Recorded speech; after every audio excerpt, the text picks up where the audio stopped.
গণতন্ত্রের জন্য আমরা লড়াই করেছিলাম, ভোট অধিকারের জন্য আমরা লড়াই করেছিলাম, সম অধিকারের জন্য আমরা লড়াই করেছিলাম। কিন্তু আজকে গণতন্ত্রকে বাইনোকুলার দিয়েও কেউ খুঁজে পায় না।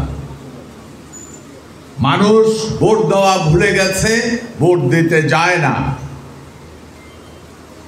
তারা নির্বাচন করলো, নতুন করে নির্বাচন, বিভিন্ন নির্বাচন, পাবলিকে ভোট দিতে যায় না। যে লাভটা কি, ওইখানে ভোট দিতে তো দেয় না। প্রিয় ভাইয়েরা আমার, আমরা সেই নেতার রাজনীতি করি যেই নেতা স্বাধীনতা ঘোষণা করেছে। আমরা সেই নেতার রাজনীতি করি যে নেতা স্বাধীনতা ঘোষণা করে ক্ষান্ত হয়নি, যুদ্ধ করেছে। আমরা সেই নেতার রাজনীতি করি, নিজেদেরকে ধন্য মনে করি। বাংলাদেশ জাতীয়তাবাদী দল সেই নেতার হাতে সৃষ্টি।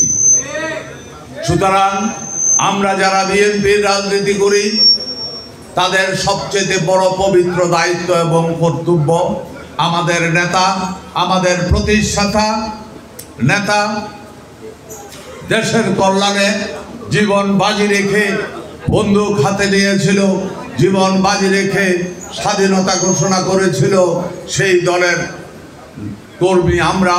আমাদের সবচেয়ে বড় দায়িত্ব, যে কোনো পরিস্থিতি, যতই আঘাত আসুক, যতই প্রতিঘাত আসুক, যুদ্ধ আমাদেরকে চালিয়ে যেতে হবে।